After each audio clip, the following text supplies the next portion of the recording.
What would happen if you were granted wisdom? I've thought about this question a lot ever since I heard the story about Solomon and how he asked for wisdom and was given wisdom from God.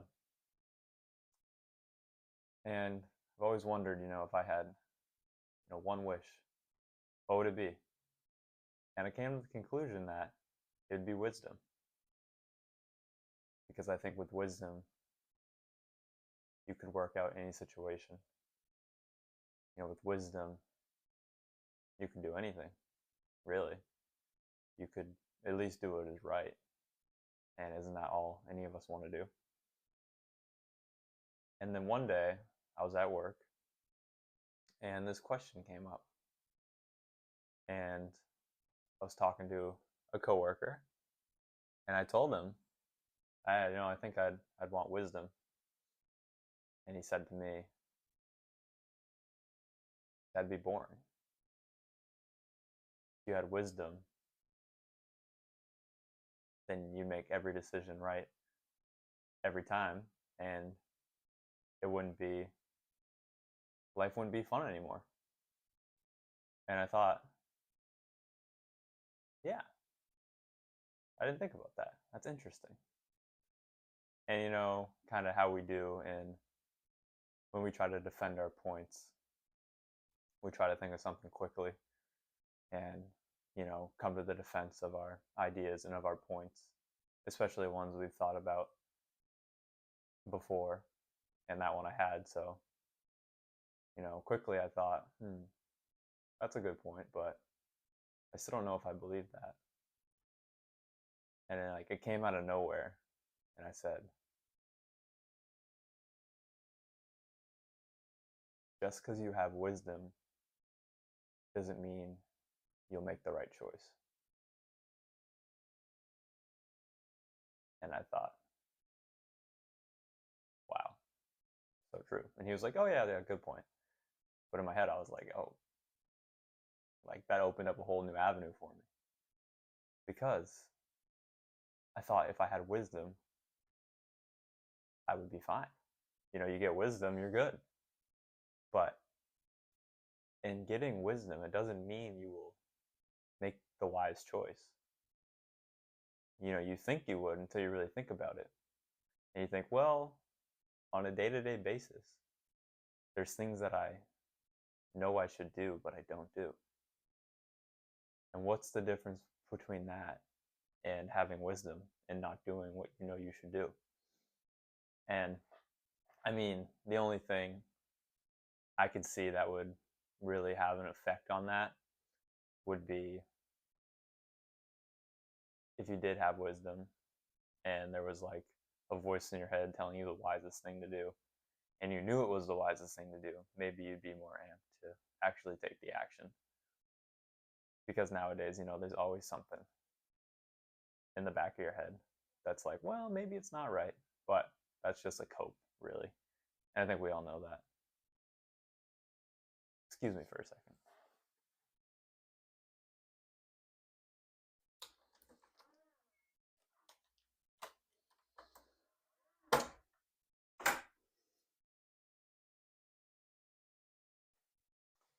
I'm currently in a hotel, and I put do not disturb on my door because I can hear housekeeping talking. So that's what I just did. But yeah, if we had wisdom, there's nothing to say that we would make the right decision. There's nothing to say that we'd actually listen to our wisdom. And when I said that to my coworker, I thought, like I said, that opened up a whole new avenue for me.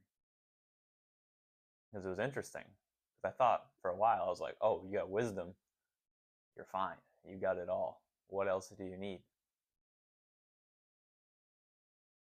But maybe a better wish would be to wish to act upon that which you know is right. Because I think so often we don't. So often we know it's the right decision, but we don't do it. And And usually that comes in the form of, coping with it somehow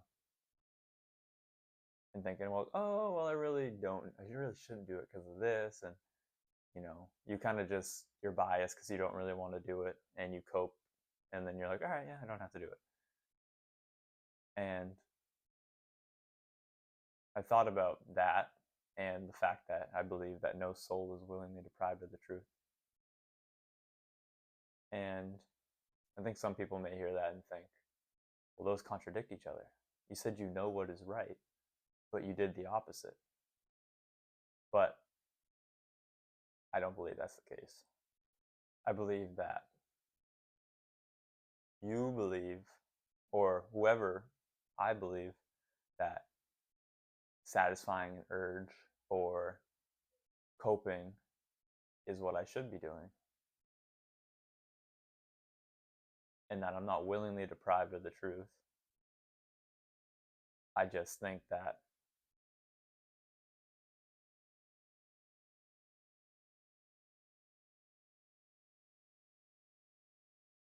I'll be better off if I satisfy this urge. It could be any urge too.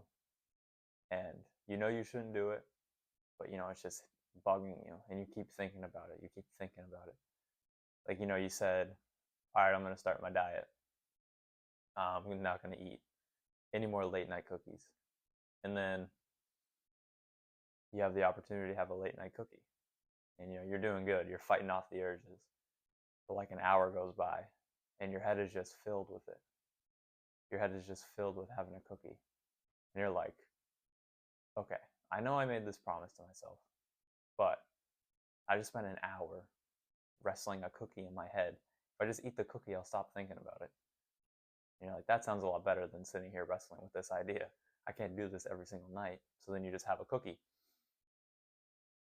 But you don't continue the rational argument, and you realize that if you defend against the cookie tonight, then the next night it'll be easier, and then the next night it'll be easier, and then the next night you might not even think about the cookie. But if you give in tonight, then your body's reinforced and you're going to want it even more tomorrow. And then it's just going to be harder and harder to break that habit. But you also need to, this is kind of a side note, but you need to know yourself and know what is best for you in each situation. Because having the cookie could be wisdom. And let me explain. I was watching a podcast with Chris Bumstead on Chris Williamson's podcast, Modern Wisdom. And Chris Bumstead talked about having a cookie when he was on prep for Mr. Olympia. And that's just like a big bodybuilding show for those of you who don't know. And Chris Bumstead's a bodybuilder for those of you who don't know. And he talked about having a cookie. And he just won his 6th one in a row. And this was before the 6th one. He was talking about this. This was for the 6th one's meal prep or prep, which, they started dieting down and all that. And he said, I've been doing this a long time. And he says he knows when he can have a cookie. He knows when, say, stressing out about not being able to have a cookie he wants to have is worse for him than actually having the cookie, not stressing, and recovering. Because stress inhibits recovering. And, you might think, you're stressing about not having a cookie. I mean, when you're like 6% body fat and you're starving yourself, you might stress about food. And he says, now I know. I know when, if I have this cookie, I'll look better, I'll feel better, I'll be better than if I just eat rice and stress about not having a cookie for 2 weeks. You know what I mean? So you need to know yourself. You need to have the wisdom to know when having a cookie is the right decision.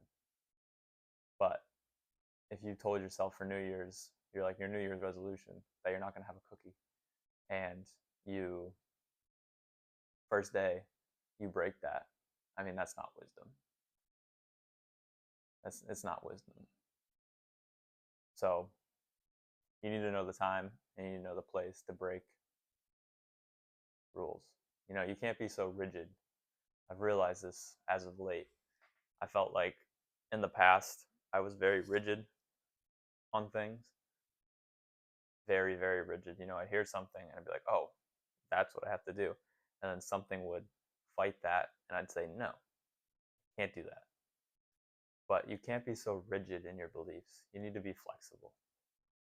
And wisdom comes with knowing when to be rigid and when to be flexible. And most of the time, there's two images that I think fight each other. And they're paradoxical, but often philosophy is paradoxical. And it's the image of the wave crashing against the rock, and the waves lie still against the rock. And Marcus Aurelius talks about this, and he says you need to be the rock that the waves lie still around. And then there's also the view that you need to be the water that crashes against the rock, but molds with the rock and slowly deteriorates the rock. It doesn't force its way through, doesn't cry when it gets inhibited, when its course is disrupted. It just goes with the flow, moves around the rock, settles slowly, and then knowing that over time the water will win and the water will deteriorate that rock. And those two images, one's telling you to be the rock and one's telling you to be the water in the same exact situation. And I think life calls for you to be the water sometimes, and life calls for you to be the rock sometimes. And wisdom is knowing when to be which. And sometimes it's not easy to make the decision. That's another reason why I don't think getting wisdom would be boring. If you gain wisdom and say, voice in your head the all-knowing wisdom that you've now obtained through this mysterious wish, tells you to do something that you fear. Say you got like a fear of heights, and the wisdom in your voice tells you, you should go skydiving today. And that might sound weird, but I don't know. A lot of people say their lives change from skydiving. And you get that view of the world, almost like your body doesn't know what's going on. You're just jumping from a crazy height. So your body is probably like, I'm about to die. So maybe that's why. I personally don't want to skydive because I don't want to die. And that's a whole other story. We're not going to get into that. But say the wisdom tells you to skydive, and you're super afraid of it, and you say, no, I'm not skydiving. I do not care what this wisdom says. This wisdom, that makes no sense. What is skydiving going to do for my life? And you decide not to skydive. But say, on that skydiving, on that plane, I guess I don't know why quotation plane, you would be on a plane. On the plane, you meet your future wife, or you meet your future best friend, or your future business partner, a future, great relationship. Or you get great insights, like I was saying, from the skydiving experiences, and your life changes for the better forever. Wisdom would know that if you actually had true wisdom, or at least it would know it's a possibility. I don't think wisdom can tell the future. But it would know that that's a possibility, that this could be a life-changing experience for you. In just the fact of skydiving. I guess meeting people would be like knowing the future. But in the fact of just skydiving and the experience you could have from it, wisdom would know. But your better judgment and your fear tells you no, so you don't do it. So having wisdom, I don't think would be boring at all. It'd probably be the most exciting life anyone's ever lived, because you'd be put in situations like Socrates was. And Socrates actually listened to the wisdom. The wisdom told Socrates, the voice in his head that Socrates says that he always listened to. And I think it never told him what to do, but it told him what not to do. And it told him not to run away from having to drink hemlock and dying. And Socrates listened. How hard is that? How hard is that? Imagine if you gained wisdom and it told you to die. You'd be like, what? What do you mean die? What's so wise about dying? But if Socrates didn't die the way he did, we might not be talking about him today. We might not know the name Socrates without his death. He lived well, but he died better. And that may be the only reason we know Socrates. And that may be the only reason there's an Aristotle. And that may be the only reason there's a Plato. And when you think about that, it's pretty crazy. And life is just so uncertain to have regrets, and life is so uncertain where if you did have wisdom and it told you to do something, you can be sure that it was the wrong action. And I don't think, let me be clear, I don't think that, looking back, if you were able to talk to Socrates about what happened because of his death and all the people who know his name now, 2,000 years later, and what the world looks like, he wouldn't care. He wouldn't care about the posthumous fame. He'd say, so what? How many people did I help? And you'd be like, billions. And that's what he would care about. He wouldn't care about if his name was lost in translation and all they had was his story. As long as he helped people, I think that's all Socrates would have cared about. And that's all he ever wanted, was to help others. And I think most people would agree dying is you're not gonna help more people in death. But Socrates did, and apparently he listened to the voice that told him to die. Or it didn't tell him to die, but it told him not to live. Which is pretty, that's a hard voice to listen to. I can only imagine.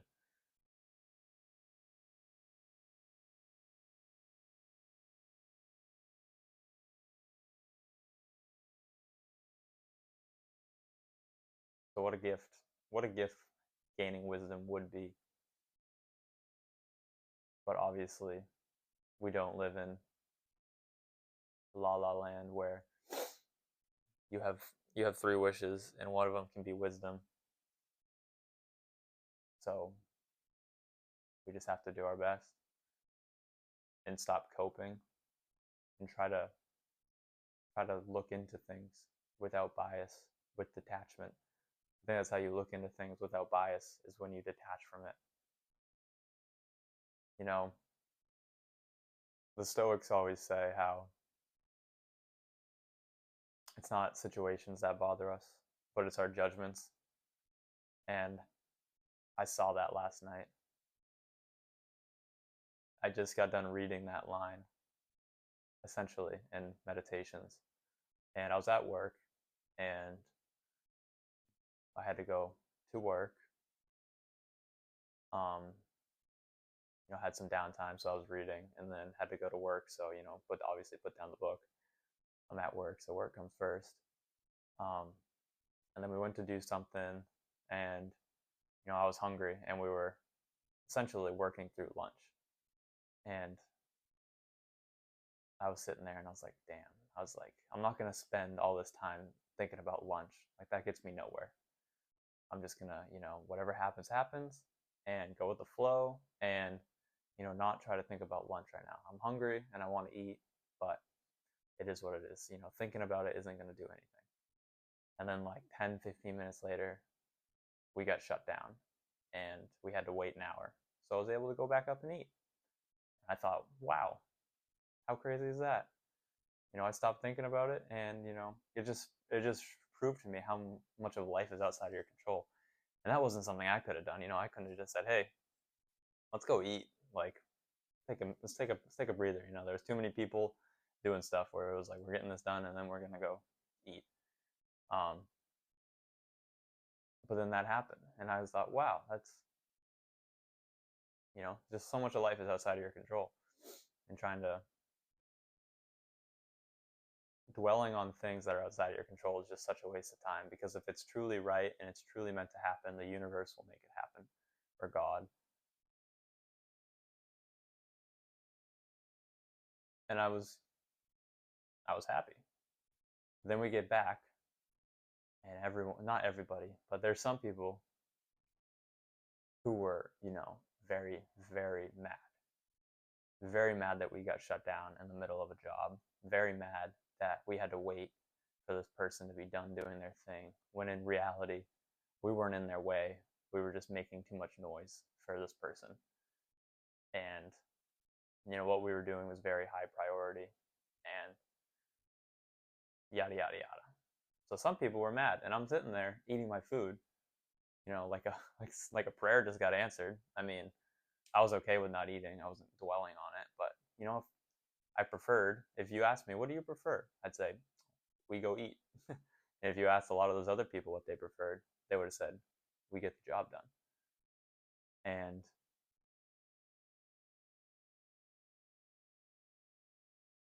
I just thought that was interesting, because it wasn't the situation. It wasn't the situation that was causing them anger or me satisfaction. It was the judgment. Because if it was the situation, we all would have had the same view about it. And not just all of us, everyone ever. Every time the situation ever arose, everyone would have the same opinion, view, everything, if it was the situation. But it's not. It's the judgment of the situation. In that situation, my judgment of that situation was good because I wanted to eat. And their judgment of the situation was bad because they wanted to not eat and continue to work.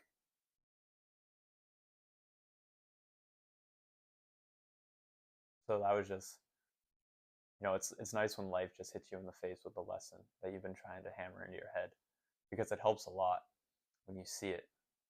You know, when you see it in front of your eyes, and you have something to recall. You know, us humans, we recall stories, and it's easier for us to recall stories. So now I have a concrete story. I saw it with my own eyes. I lived it with my own flesh, and I know I have something I can go back on now and be like, yeah, you know, all situations. It's not the situation that bothers you; it's the judgment. Because in a situation I was happy and another was angry. And you know, I've had more situations than just that one. But I think the fact that I read about it, then it happened, and I saw it, and I just observed it, I was like, whoa. So, you know, truly it is the situation, not a judgment. And I think that's wisdom. But that's not always easy to do.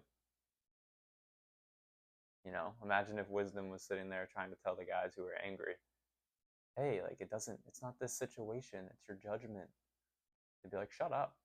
Like, you know what I mean? Like, I don't care, you know, I'm frustrated. So it's, you know, it's hard to act upon what you know is right.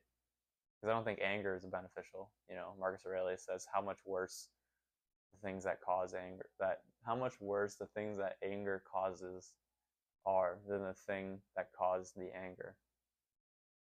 Which is like, you know, you're mad because you're sitting at a red light, and then you start speeding, and then you get in a crash. You know, how much worse was that crash than sitting at a red light for an extra minute? You know what I mean?